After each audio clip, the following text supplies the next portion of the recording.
우리 옆 사람하고 인사합시다. 이제는 사도행전을 제대로 읽읍시다.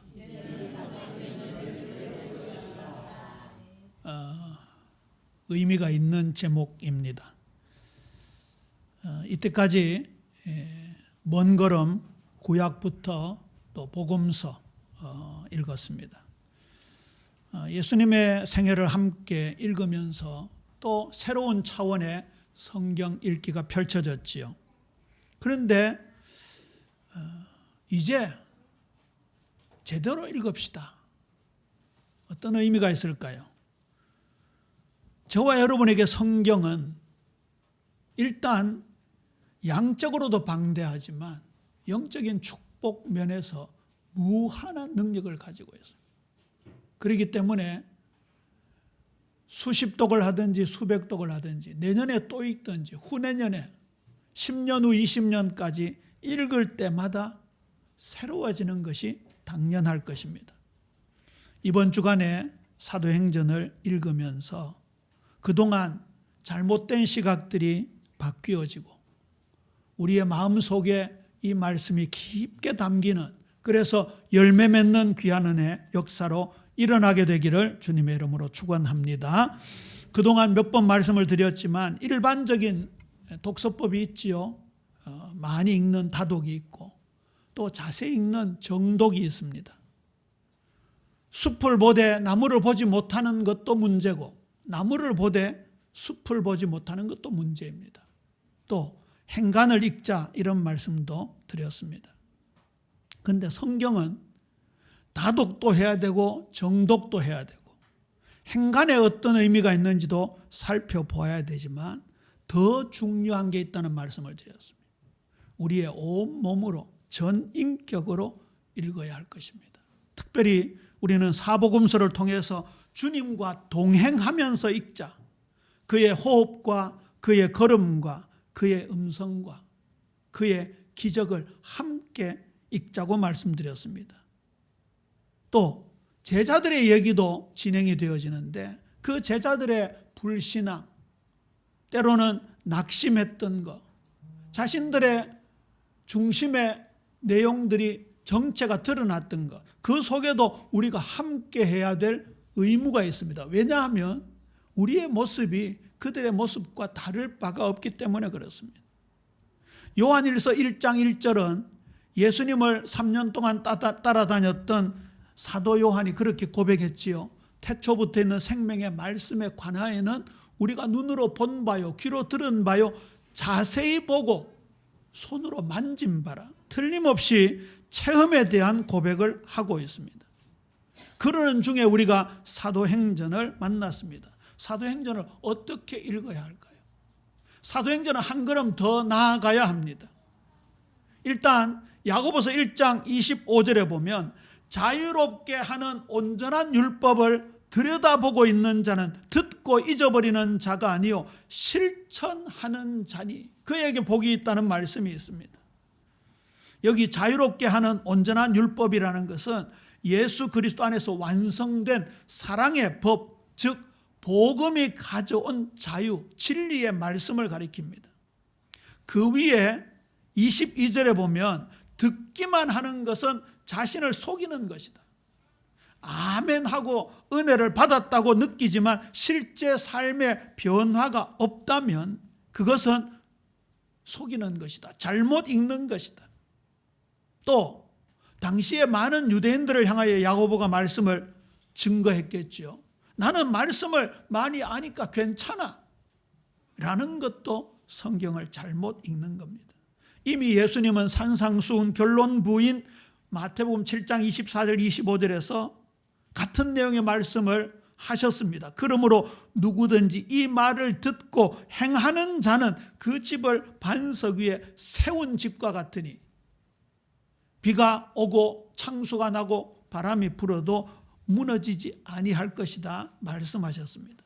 비와 창수와 바람은 당시 유대 언어 속에 시험과 환난을 상징하는 부분입니다. 집은 인생 전체를 상징하고 자신의 믿음의 구조를 상징합니다. 그러니까 종합해서 보면 어떻습니까?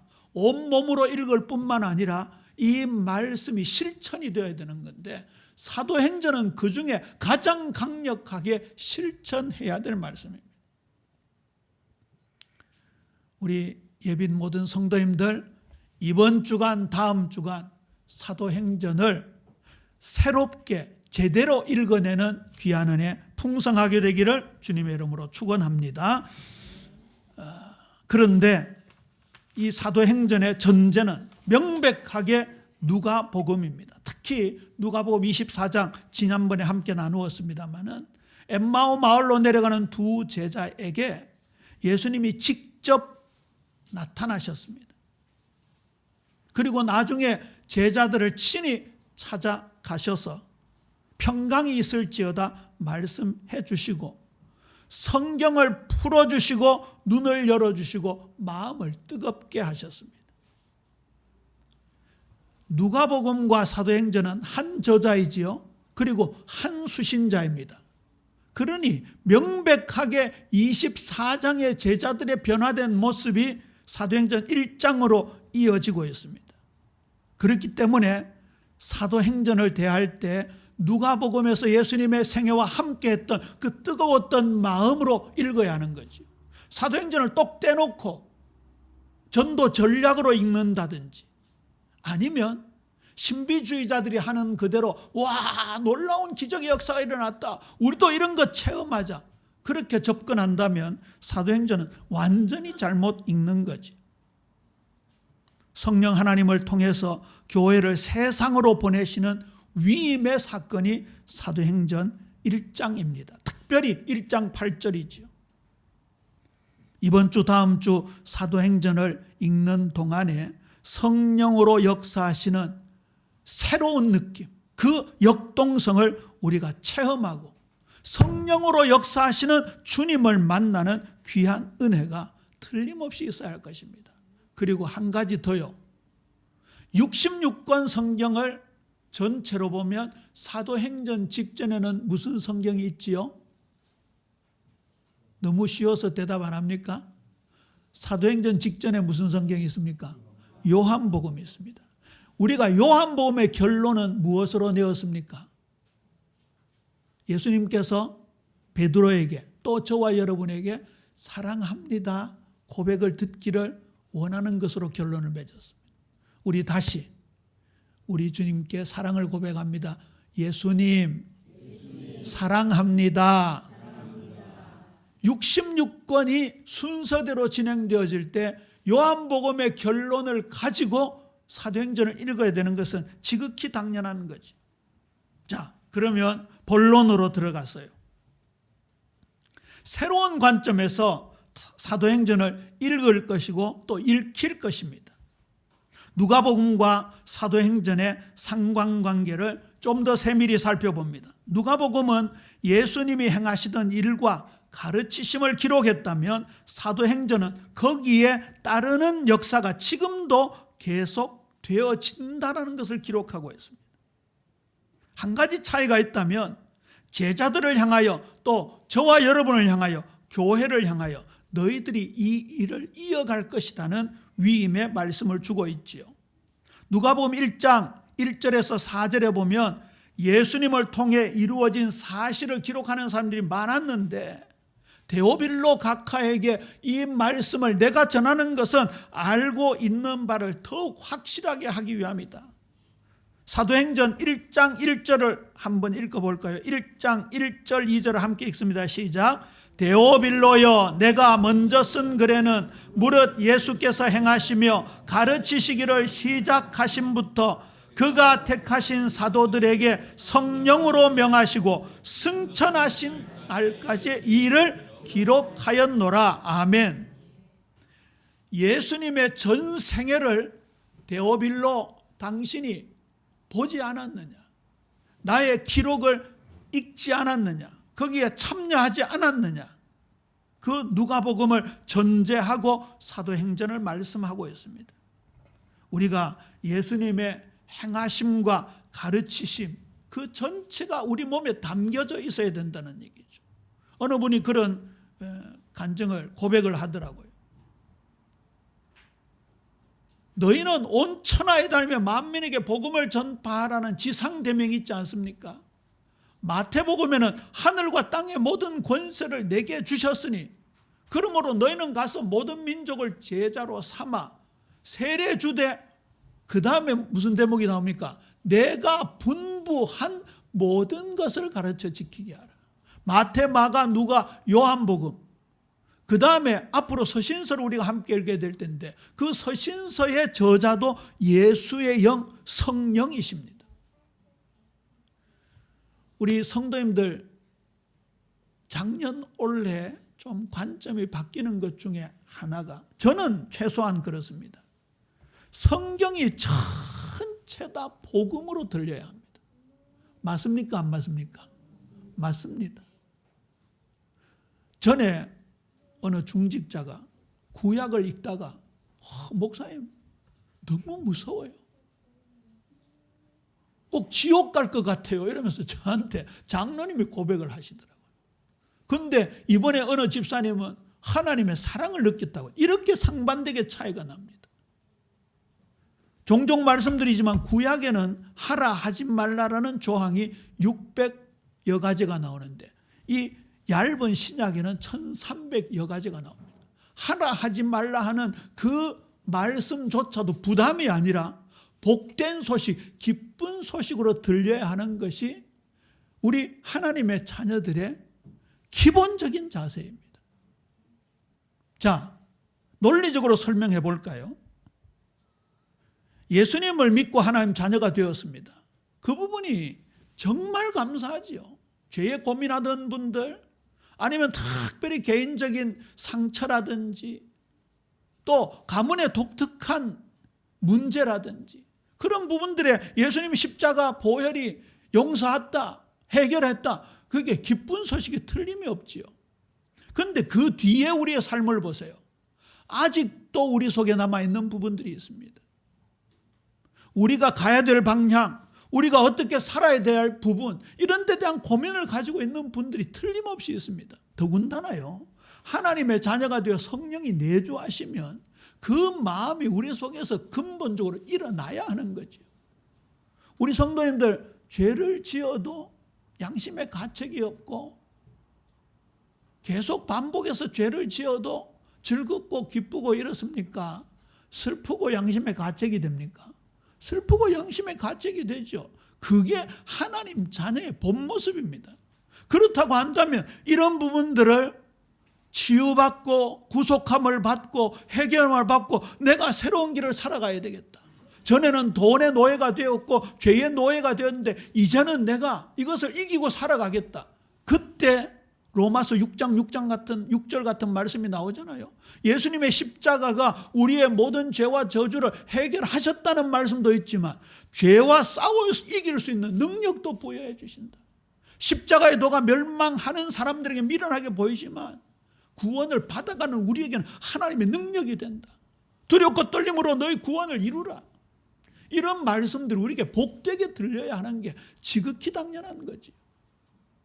그런 복음의 눈, 성경 66권 전체를 기쁜 소식으로 읽을 수 있는 우리 예빛 모든 성도님들 되시기를 주님의 이름으로 축원합니다. 누가는 24장과 사도행전 1장을 겹쳐서 기록한 틀림없는 의도가 있습니다. 누가복음은 예수님의 생애 중에 24장은 예수님의 생애 중에 승천을 결론으로 내리지만 사도행전 1장에서 예수님의 승천을 그리고 있는 것은 교회 사명의 전환점을 보여주고 있는 거죠. 예수 믿는 우리들의 인생의 전환점이 사도행전을 묵상하면서 우리에게도 틀림없이 있어야 할 것입니다. 그리고 요한복음에서 보혜사 성령을 계속 강조하면서 약속하셨습니다. 보혜사 성령이 임하시면 내가 너희들에게 말한 모든 것이 생각나리라. 아까 우리 찬송가 188장 불렀잖아요. 188장 한번 펴보시기 바랍니다. 188장 이 주위의 찬송가가 전부 성령에 관한 찬송가인데요. 무한하신 주 성령 우리 어두운 성품에 생명빛을 주소서 보혜사시여. 성령의 역사가 세밀하게 기록되어 있습니다. 그 다음에 말씀 후에 부를 찬송이요 451장입니다. 자, 451장도 한번 펴보시기 바랍니다. 조금 이따 부르겠지만요, 예수 영광 버리사 사람 되신 것 보고 너도 고난 당하나 길이 참으라. 같은 곡입니다. 근데 혹시 모르겠지만 이 188장과 451장이 옛날 통합 찬송가에 있었습니다. 저는 이번에 처음 불렀습니다. 작년인가 재작년부터 처음 불렀어요. 이 귀한 찬송이 있는 줄도 몰랐어요. 근데 보세요. 188장과 451장을 연결해 보세요. 보혜사 성령이 우리 가운데 임하시는 것은 누구처럼 살라는 것에 목적이 있습니까? 예수님처럼 살라는 것에 목적이 있습니다. 신자 되기 원합니다.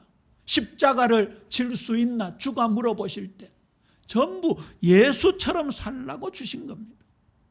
이런 면에서 우리에게 보혜사 성령께서 강력하게 역사하시는 사도행전은 얼마나 중요한 말씀인지 모릅니다. 그래서 사도행전은 사도들의 행전이라기보다는 성령의 행전이지요. 사도행전 2장 오순절 성령의 역사가 각 제자들 머리 위에 임했습니다. 근데 반복되게 나타납니다. 4장에도 나타나지요. 빌기를 다하며 모인 곳이 진동하더니 무리가 다 성령이 충만하여 담대히 하나님 말씀을 전하니라. 성령의 오심, 성령의 강림이 복음이 새로운 영역으로 확장된다는 것을 보여주고 있지요.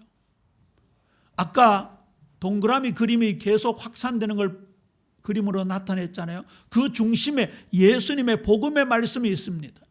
그런데 그것이 사도들을 통하여 점점 확장되어지는 약속의 말씀이 사도행전 1장 8절이고 그 사도행전 1장 8절이 성취되어지는 것이 사도행전 전체 역사인 것이죠.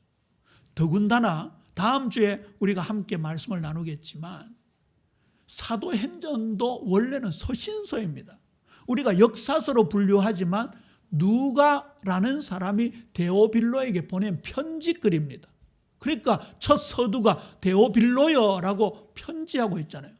근데 사도행전은 다른 서신서와 달리 마지막 장 마지막 절이 축도로 끝나는 게 아니고 하나님의 나라를 담대히 전하는데 거침없이 전하더라는 진행령으로 끝을 맺고 있습니다.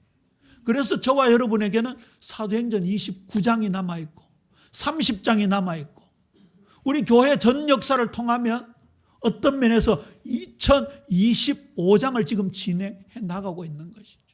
그래서 사도행전은 우리 성도들의 삶에 얼마나 중요한 도전을 주는지 모릅니다. 사도행전 8장에도 보면 사마리아에 성령의 강림의 역사가 일어납니다. 유다와 사마리아의 장벽을 허물어뜨리는 놀라운 역사적 사건이었죠. 사도행전 10장에 보면 이방인에게 첫 성령 강림의 역사가 일어나지요. 이탈리아 백부장 고넬료였습니다. 보통 우리 이 교회법상 예빗교회가 남중노예 산하의 지교회라고 합니다. 저짝에서 부르는 그 지교회를 말하는 게 아닙니다. 그 다음에 예빗교회를 포함한 이 지구상의 모든 교회, 심지어 그 역사 이전에 옛날 초대교회로부터 앞으로 올 주님 재림하실 때까지의 모든 교회를 보편적 교회, 우주적 교회라고 합니다. 이거는 조금 신학적으로 상식적으로 기억해야 될 말입니다. 고넬료가 성령 충만 받은 것은 그 보편교회, 우주적 교회의 출발점이 되었습니다. 그때마다 성령의 충만함이 임했다는 거죠. 사도행전 19장에 보면 에베소의 제자들에게 성령의 충만함이 임합니다. 불완전한 신앙이 복음 안에서 완성되어지는 거죠. 그들이 알고 있었던 세례는 세례 요한의 세례였습니다. 그런데 그날 성령의 세례가 임했습니다. 사도행전 9장 거슬러 올라갑니다. 바울의 회심 속에 성령의 놀라운 역사가 일어났습니다. 정말 중요한 것이요, 우리 성도님들 개개인 가정마다 예비교회 전체가 이 성령의 충만함을 받아야 돼요. 그 다음에 우리 사도행전의 독특한 성경 읽기의 핵심적인 내용이 진짜 공동체로 함께 읽는 겁니다. 어떤 면에서 극단적으로 말하면 그동안 개인적으로 읽었다면 사도행전만큼은 진짜 공동체로 읽어야. 느헤미야 8장에 보면 70년 포로 생활에서 귀환한 이스라엘 백성들이 수문 앞 광장에 모여서 하나님의 말씀을 전달받습니다. 학사 에스라가 나무로 만든 큰 강대상에 올라가서 하나님 말씀을 선포하잖아요. 율법책을 펼쳐드니까 이스라엘 백성들이 아멘 아멘 화답했습니다. 하나님께서 학사 에스라에게 성령으로 충만하게 기름 부어서 하나님의 말씀을 풀어 주었습니다. 이 말씀을 받는 이스라엘 백성들이요, 펑펑 울고 통곡을 했습니다. 왜 그랬을까요? 포로 중간에 태어났던 자녀들도 있었습니다. 성전은 재건했지만 영적으로 황폐한 상태였습니다. 그때 하나님의 말씀은 그들에게 메마른 땅에 임하는 담비와 같은 상황이었을 겁니다. 그들의 마음을 진동케 하고 그들의 마음을 감동감하게 한 것이 하나님의 말씀이었습니다. 나중에 너무 우니까 지도자들이 그만 울음을 멈춰라. 오늘은 여호와의 성일이다. 함께 기뻐하자.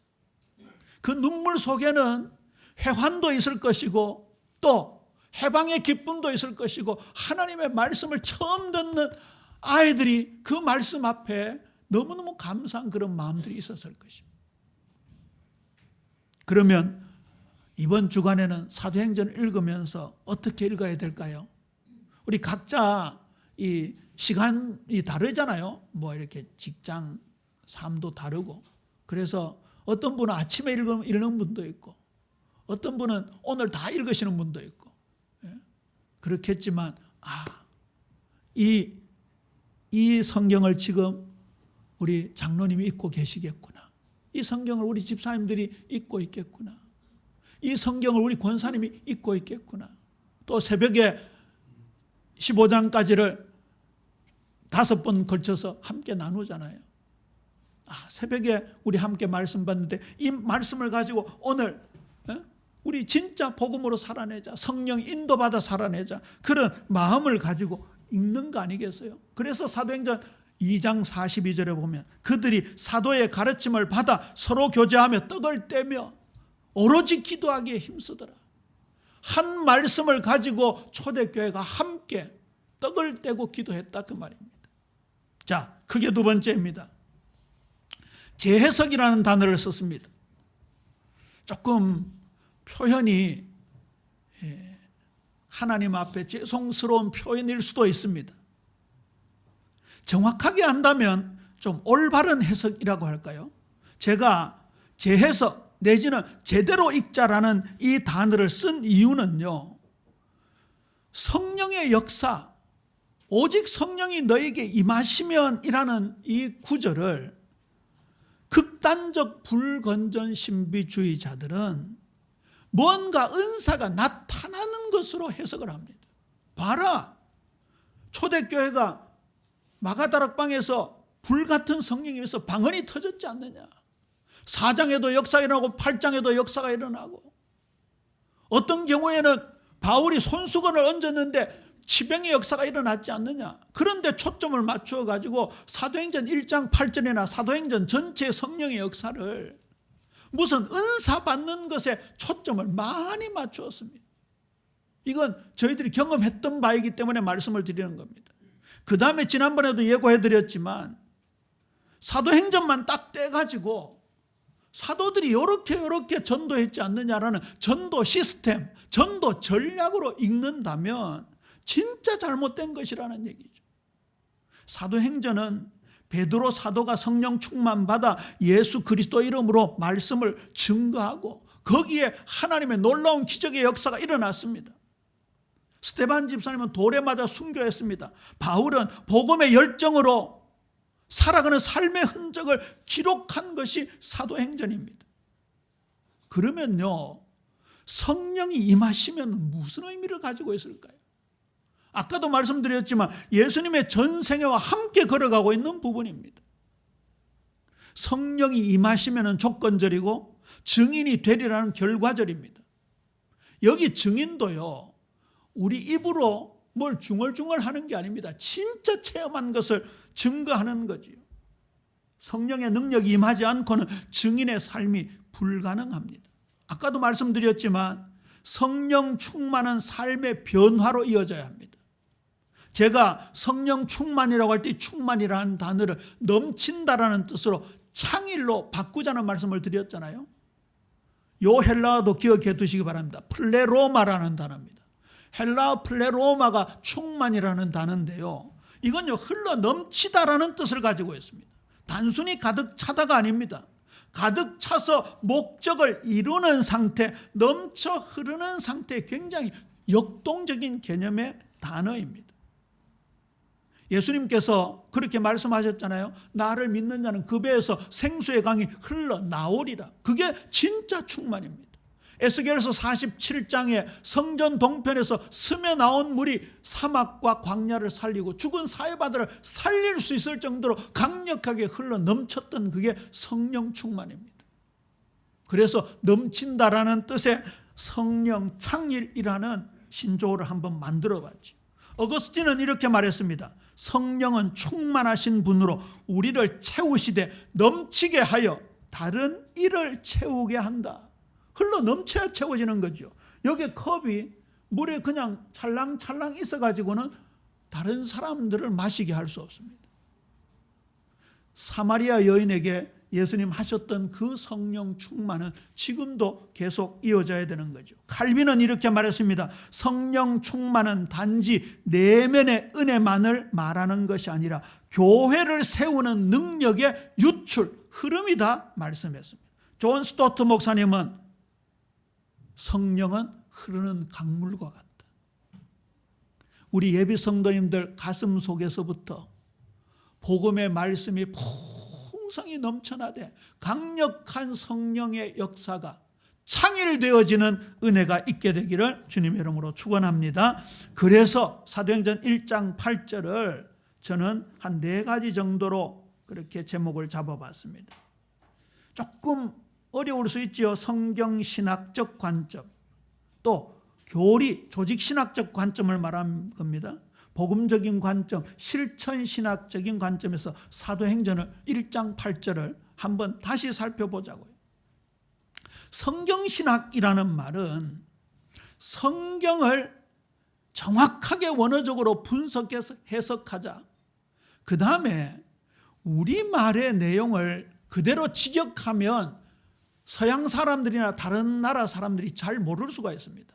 마찬가지로 히브리어나 헬라어가 당시에 어떻게 사용되었는지, 또 이 성경이 쓰여질 당시의 배경은 어떤 것인지, 역사는 어떤 것인지, 앞으로 우리 서신서를 함께 읽습니다마는 고린도 교회에 바울이 왜 편지를 썼는지, 빌립보 교회에 왜 편지를 썼는지, 이런 배경들을 가지고 성경을 연구하는 것을 성경신학이라고 합니다. 근데 보세요. 자기 틀을 딱 만들어 놨고 성경을 거기에 끌어당겨서 해석하는 경우가 있습니다. 이거 예를 안 들으셔도 아시겠지요? 그걸 자의적 성경 해석, 아전 인수격 해석이라고 합니다. 자, 이런 성경신학적 관점에서 사도행전 1장 8절을 볼 때 누가복음 24장 47절과 48절과 연결되는 거죠. 어떤 내용입니까? 예수님에게서 성령으로 이어지는 구속사적 선언입니다. 누가복음 24장 47절입니다. 또 그의 이름으로 죄사함을 받게 하는 회개가 예루살렘에서 시작하여 모든 족속에게 전파될 것이 기록되었을 때 너희는 이 모든 일의 증인이라. 이거하고 사도행전 1장 8절이 연결되어지는 거죠. 특히 능력이라는, 권능이라는 이 단어는요, 하나님의 임재가 나타나는 권위적 능력을 말합니다. 다시 말해서 사도행전 1장 8절은 구속사에서 예수님의 사역이 성령을 통해 교회로 전이되어지는 중요한 전환점이 되는 것이죠. 마가복음 16장 20절이요. 이렇게 기록되어 있습니다. 제자들이 나가 전파할세 주께서 그 따르는 표적으로 말씀을 확실히 증언하시니라 그렇게 되어 있습니다. 자, 마가복음 16장에서 제자들이 두루 나가 전파한다는 것이 사도행전과 연결되지요. 나중에 사울이 소명을 받아서 사명을 감당했던 그 바울의 역사가 마가복음 16장에 제자들이 나가 두루 전파할세와 같은 거지요. 근데 그 주체가 누구예요? 바울이나 베드로가 아니라 주님께서 하신 것이라고요. 그래서 주의 성령이 제자들을 붙들고 역사하신다 그 말이죠. 그러니 사도행전 1장 8절을 무슨 전도 선교의 슬로건으로 말하는 것이 아니라 구속 역사의 신학적인 핵심의 말씀인 거죠. 자, 그 다음에 교리 부분입니다. 지난번에 말씀을 드렸지만 예수님께서 질고를 알았다라고 번역한 성경이 있잖아요. 이사야 53장 3절.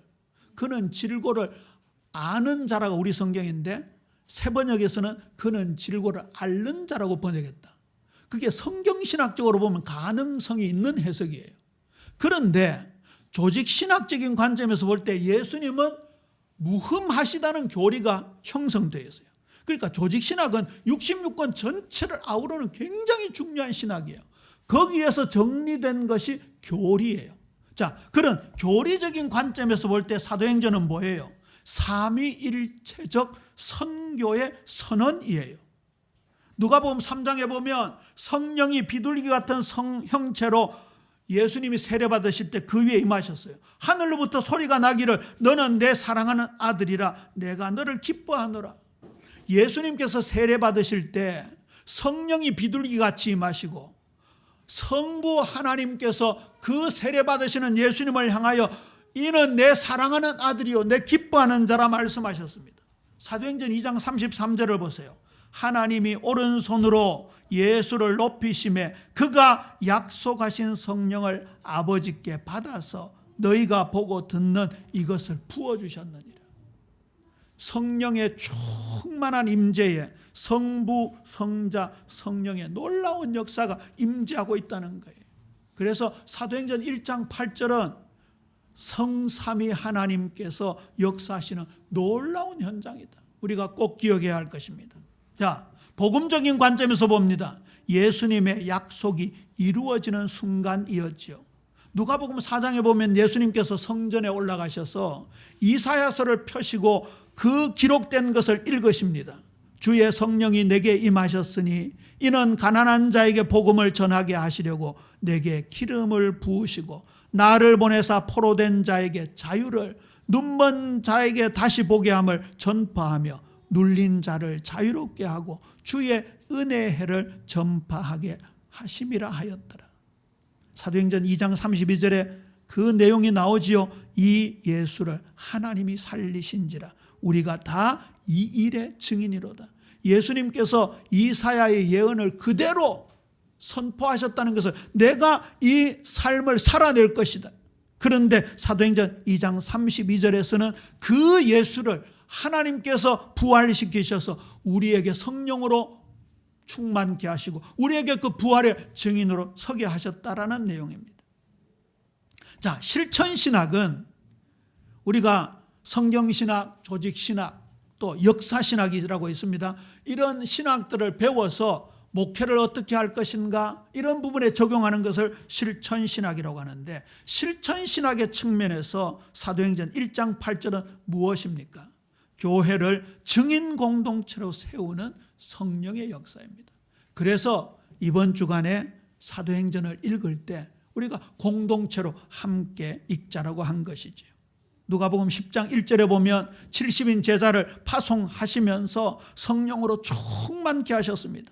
사도행전 4장 19절에서 20절에 보면 베드로와 요한이 당시 종교 법정에서 이렇게 선포합니다. 하나님 앞에서 너희 말을 듣는 것이 하나님의 말씀을 듣는 것보다 옳은가 판단하라. 우리는 보고 들은 것을 말하지 아니할 수 없다. 베드로는 겁이 많았던 사람입니다. 때로는 자기 주장을 강하게 펴던 사람이었습니다. 요한은 보아너게라는 별명이 붙을 만큼 다혈질인 사람이었습니다. 의심 많은 도마, 계산적인 빌립, 이런 사람들이 성령 충만 받아가지고 당시에 종교 법정 앞에서 이렇게 담대하게 외칠 수 있었다라는 그 분명한 근거가 성령의 충만함이 그들에게 임했던 것이죠. 우리 성도님들이 개인적인 신앙생활도 마찬가지고 여러분의 삶을 통해서 하나님께 영광 돌리는 직장생활, 경제활동도 마찬가지고 정말 성령의 충만함을 입게 될 때 그것이 우리 성도님들을 아름답게 변화시켜 나가는 거예요. 결국 전도는 기술이 아니고 주님과 동행하는 것입니다. 전도는 설득이나 변론이 아니고 예수 그리스도의 향기를 바라는 것입니다. 체험한 자의 증언이라는 것이죠. 그때 성령께서 권능으로 역사하시게 되는 것입니다. 자, 지난번 요한복음과 마찬가지로 이번 한 주간 월, 화, 수, 목, 금, 토요일은 복습한다는 개념으로 읽으시면 되겠습니다. 역시 새벽에 말씀을 함께 나눌 텐데 제목만 말씀드리죠. 월요일에는 가급적이면 1장, 2장을 정독하시면서 나는 성령의 임재를 기다리는 사람인가 한번 고민하면서 읽어보시길 바랍니다. 오랜 신앙생활 한 거 아닙니다. 무슨 훈련을 받아가지고 등급이 높은 게 아닙니다. 성령의 임재가 있어야 합니다. 화요일은요, 나는 성령 안에서 담대하게 예수 이름을 증언하는가? 지식이 담대함을 주는 게 아니죠. 졸업장이 담대함을 주는 게 아닙니다. 성령이 임해야 합니다. 그렇잖아요. 사실 3년 동안 제자들은 예수님에게 정확한 훈련을 받았습니다. 그러나 성령 충만 받기 전까지는 담대함이 나타나지 않았습니다. 우리가 정말 성령 안에서 담대하게 예수 이름을 증언할 수 있는 그런 능력을 받아야 할 것입니다. 6장에서 8장을 읽게 되는 수요일은 나는 위기 속에서도 복음으로 승리할 것인가. 사람의 능력은 틀림없이 한계가 있습니다. 그러나 하나님의 능력은 한계를 뛰어넘습니다. 목요일은 9장 11장을 읽으시면서 나는 복음이 나의 환경을 넘어서 확장되는 것을 원하는가? 무엇이 소원입니까? 우리에게 진짜 무엇이 소원입니까? 사도행전을 읽으면서 우리의 소원이 바뀌어지는 역사가 있어야 할 것입니다. 금요일은요, 나는 성령님께 순종하며 복음의 본질을 붙잡고 있는가? 이 부분도 참 할 말이 많습니다. 복음의 본질로부터 너무나 벗어나 살았습니다. 지금도 비본질적인 복음이 교회를 공격해 들어오고 있습니다. 사실 신천지나 JMS 같은 저런 이단 단체들보다요 엇비슷하게 다가오는 이 복음이 더 무섭다는 사실. 갈라디아 1장에 보면 다른 복음이라고 얘기하잖아요. 보세요. 예수 믿고 구원받은 거 맞다. 그런데 그 구원을 유지하기 위해서 할례를 행해야 된다. 율법을 지켜야 된다. 이게 엇비슷한 복음이에요. 이게 무서운 거예요. 우리 예비 사랑하는 성도님들은 성경 66권을 읽으면서 특별히 이번에 사도행전을 읽으면서 복음의 본질을 굳게 붙잡는 은혜가 있게 되기를 주님의 이름으로 축원합니다. 말씀을 맺습니다. 지난 수요일로 로마서 강의 전체 대단원의 막을 내렸습니다. 로마서 16장 27절에 이런 말씀이 있었지요. 지혜로우신 하나님께 예수 그리스도로 말미암아 영광이 세세 무궁하도록 있을지어다. 이걸 송영이라고 합니다. 바울은요, 교리가 확정된 후에 또 한 번 귀한 깨달음을 깨달은 이후에 로마서 11장 36절에 보면 이방인들이 죽게 돌아온다는 그 확실한 증거를 받고 난 이후에 하나님께 찬양하는 장면이 나옵니다. 이걸 성령이라고 하는데 바울 서신에 곳곳에 등장합니다. 사도행전에도 그 성령이 몇몇 군데 등장합니다.